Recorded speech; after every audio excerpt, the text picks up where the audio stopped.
I'm running because our children deserve a quality education. I don't have kids of my own, but I have borrowed a 15-year-old by accident. My parents and my niece have lived with me since July of 2021. They came for a couple of weeks after my dad's surgery. We're still working on the transition plan out of my house. But in that interim, I've had the privilege of sharing the second floor of my house, where the two guest bedrooms are, with my niece. My parents took my bedroom and I moved upstairs, and I get custody of our joint bathroom every other Thursday. But what I've learned from Faith, what I get to see every day, is this bright, beautiful child who is becoming a gorgeous and thoughtful adult, who is in that moment where she needs leadership and guidance, and she needs opportunity. And unfortunately, we have teachers who can provide that, who are leaving the classroom because they are burned out and they are underpaid and they need our help. Now, the governor is going to coast on this idea that he gave them $5,000 over 4 years. Which, if you are a starting teacher, means that you start with $39,092. That's less money than a starting teacher in the state of Mississippi. That's less money than a starting teacher in Florida. That is not enough for Georgia. And Brian Kemp's going to say, well, I did what I said 4 years ago. Well, the world is different than it was 4 years ago. And we've got to do more than we did 4 years ago. And he refuses to say, in fact, when I said we should make sure we raise those wages, he said, I've already done enough for teachers. He said we couldn't afford it. Well, we got $6.1 billion in a surplus just this year. We can afford to raise the salaries of our teachers and the opportunities for our children. It's not that we don't have the capacity. We don't have the will. It's not that we can't afford to do it. It's that he doesn't want to do it. I want to invest in our teachers. I want to invest in our school bus drivers and our cafeteria workers and our paraprofessionals. I want to make sure that our children are learning in the best spaces and that their opportunities don't change if they live below the gnat line. Right. We've got to invest in education in a real and tangible way, and we have to have a governor who will pledge not simply to do just enough to get by. I intend to be the public education governor for the state of Georgia. That is my mission. Healthcare, safety, education, those are our responsibilities. But the way we make it stick, the way we make it stay, is by investing in our small businesses. 99% of the businesses in the state of Georgia are small businesses. 49% of the employees in our state work for small businesses. And yet, we have not seen the investment we need. We hear job announcements all the time, but how many times have you heard about Brian Kemp putting money directly into small businesses, helping close those gaps when they're trying to get that lease, when they need to buy those supplies, when they need not $500,000 or $5 million, when they need $50,000 or $5,000? Who can you go to? In 2008, Georgia lost more banks than any other state in the nation. And the problem is those banks haven't come back. And so if you are a small business in Georgia, you need to make sure you live next to a bank that sees you. If you are a black-owned or brown-owned business in Georgia, if you are a woman-owned business in Georgia, God help you, because Brian Kemp doesn't have a plan for you. We know that in the state of Georgia, when they gave out PPP loans, 1% of those loans went to black-owned businesses. Brian Kemp got one. And so we need a governor who says, not for me, but not for thee. We need a governor who has run a small business. I've had a small business succeed, and I've had one fail, and I like success a lot better. And I know how to help small businesses succeed. Because for the last 4 years, when I didn't have the job of governor, I did take on the work of putting millions of dollars into small businesses across the state of Georgia. And as the governor, I will do even more.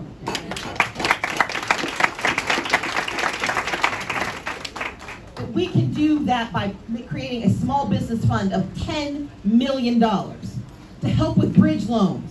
But we can also make certain that the state takes its billions of dollars and puts that money on deposit with banks and tells those banks they've got to loan some of those dollars to businesses in our communities. We've got to increase contracting at the state of Georgia. Minorities comprise 48% of the community in the state of Georgia. Why aren't we 48% of the contracts in Georgia? And this isn't about affirmative action or whatever pejorative they intend to use. This is about parity, this is about equity, this is about fairness, and this is about economic development. It's about saying that you don't have to be a behemoth to become big in Georgia. That's why I want to do cluster contracts, where if you want to bid on a contract and you're a little too small, we will let you bid with 3 or 4 other businesses so you can take $1 billion and divide it 5 ways and grow 5 times stronger. That's the kind of leadership I want to do. Now, if you add up what I've said I want to do, I want to invest in our teachers. I want to invest in law enforcement and public safety. I want to give local governments $25 billion in public safety incentive grants so that you've got access to a little bit of money to help you close those gaps. I want to make sure we expand Medicaid at the cost of about $270 million a year. If you add all of it up, we still have money to spare in the state of Georgia. And don't just take my word for it. Check my math. Dana can tell you, I don't just talk about numbers. I'm a tax attorney by training, trained at Yale Law School.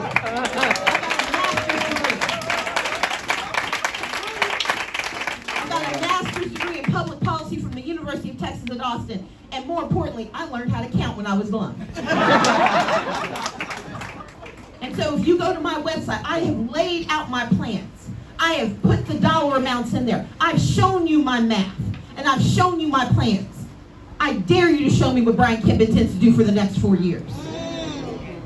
You see, he's hoping that you don't notice that he's spending billions of dollars brought to the state by Senator Raphael Warnock and Senator John Ossoff and our Democratic congresspeople. He's hoping you don't notice that every time he takes credit, he can't take responsibility for bringing those dollars here. He's hoping you don't notice that he hasn't told you what he plans for the next 4 years. Because we know what his plans are. Brian Kemp plans to strip women of their bodily autonomy in the state of Georgia. He plans to not only have the strictest abortion law in the state of Georgia's history, he intends to make it nearly impossible for women to make choices about their futures. But this isn't just dangerous for women. This is dangerous for Georgia. We have 82 counties that do not have an OBGYN. We have 65 counties in this state that are lacking access to medical care. We've got 9 counties without a single doctor, 18 counties that don't have a surgeon. We've got 62 counties that do not have a family practice doctor. We have too many shortages in this state to tell women that they've got to get an appointment for their pregnancy before they know they're pregnant. A 6-week ban not only is a violation of our rights, it's a violation of biology.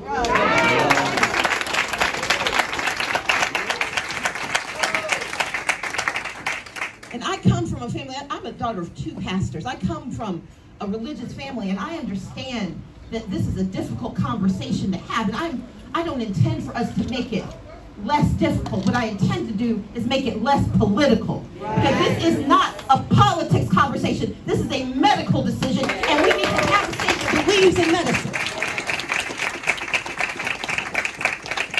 And so if we expand Medicaid, and we defend a woman's right to choose, we are defending Georgia. Because you see, what happens when you put this kind of ban in place is that doctors start leaving the state. Doctors who don't want to spend 10 years in prison for saving a woman's life. Doctors who don't want to take high-risk decisions because they can't get malpractice insurance in the state of Georgia anymore. This extreme and dangerous ban has consequences. But we don't have a governor who has the foresight and the heart to do what's right. I will, and I do. But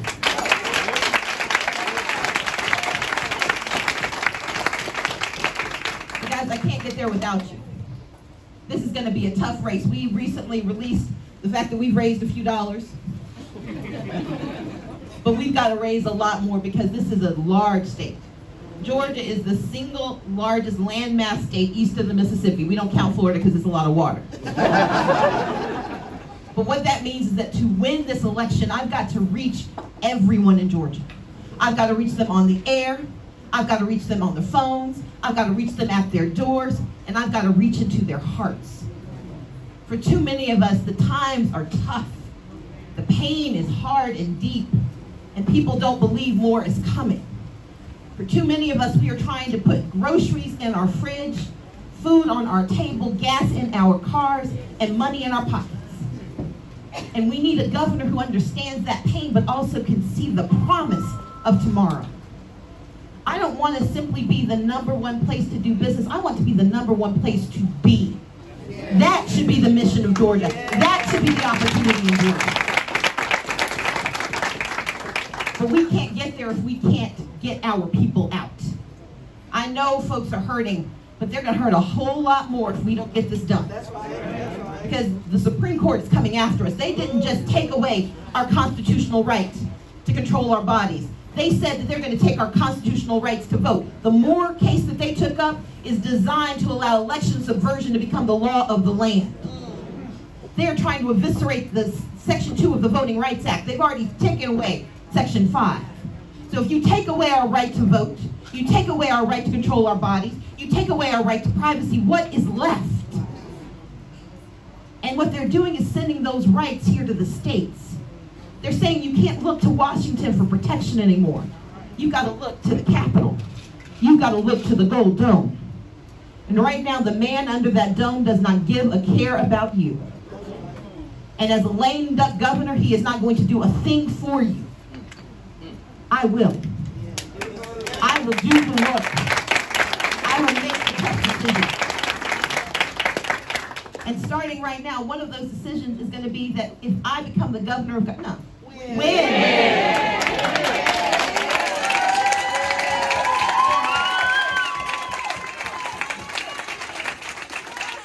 when I become governor of Georgia, I'm going to take this surplus that we have and make certain we give $1 billion back, but we're going to cap it at $250,000 in income. Because right now, the tax cuts, when you hear Brian Kemp talk about tax cuts, the last one he did, 50,000 people got half of the money. I want you to hear this clearly. 50,000 people got half of that $1 billion. The rest of us, a state of 11 million people, the rest of us have to divide it up. Most people are going to see less than $1 a day in tax cuts. He's okay giving billions of dollars away to the wealthy, but refuses to give $50,000 to our teachers. He's okay with giving millions of dollars away in tax breaks and giveaways, but he begrudges giving people health care in the state of Georgia. I'm calling on him to not only commit to doing what I will do as the next governor, but I'm going to take it a step further.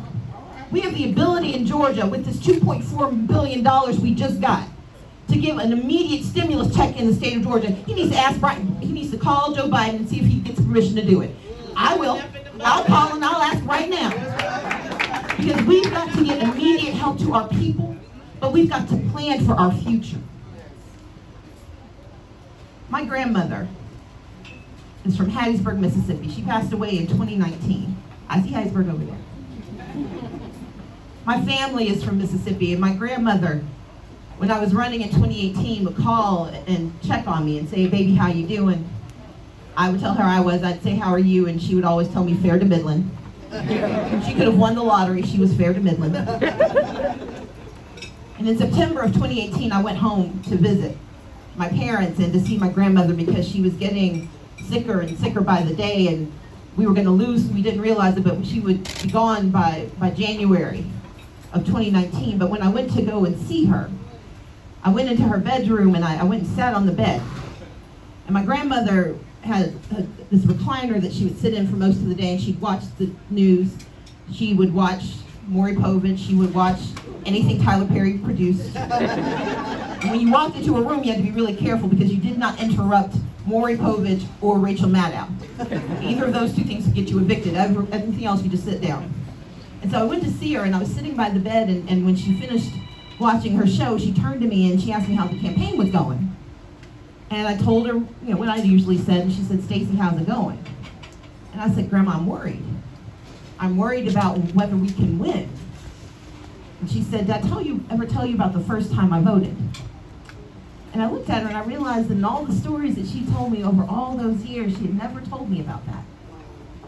And so she started to tell me about the first day she could vote. It was 1968. Now, the Voting Rights Act passed in 1965, but for most black people in the South, the right to really vote didn't become manifest until 1968. And so that day, she and my grandfather and his brother and wife were all getting ready to go and vote. They were dressed up in their Sunday best because this was a momentous day. My grandfather had been drafted into 2 wars, could fight abroad but couldn't vote at home. My grandmother had worked in a college where it was illegal for her children to even apply to attend. And so voting that day was going to be transformative for them. But as my grandfather, my Uncle LP, and my Aunt Sister gathered in the front room, my grandmother said she was frozen in her bedroom. She was sitting on her bed, she was dressed, but she just couldn't move. And she heard my grandfather call for her. He said, "Bill, it's time to go." That's her nickname. She said nothing, and he used her God-given name. He said, "Wilter, it's time to go," and she still didn't respond. And then he used his pet name. He said, "Sugar honey, it's time to go, come on." And she said she still didn't move, and so my grandfather came back to get her, and he's like, "Sugar honey, it's time to go, what's wrong?" And she said, "I can't move." And he said, "Why?" And she's like, "I don't want to go and vote." And my grandfather was perplexed by this, and he said, "What do you mean you don't want to vote?" She said, "I don't want to go, I'm afraid." And my grandfather said, "Our children went to jail for this. My dad went to jail at 14, registering people to vote. I fought wars for this. We marched for this. Why aren't you ready to go and vote?" And my grandmother looked at me and she said, "Stacy, I had to tell my husband and tell myself that I was afraid because I was afraid of the power." She said, "I knew about the guns and the hoses and the dogs and the billy clubs, but what if it actually worked? What if I showed up at the polls and things actually worked? What then?" Henry County, you all are a purpose-driven community. And you are evidence of the power of belief. But we've got to believe in our power one more time. We've got to believe we have the power to win Georgia, the power to change our future, the power to rise. We've got to believe what my grandmother finally believed, that we have the right to that power. And if we do that, if we show up in November, and if we bring everyone we have ever met, if we are willing to knock doors and make phone calls, if we are willing to dig deep and dig beyond our fears and our anxiety and our legitimate concerns about what is real, if we are willing to grasp that power, then we can grasp the future. And together, Georgia, we will rise. Thank you so much.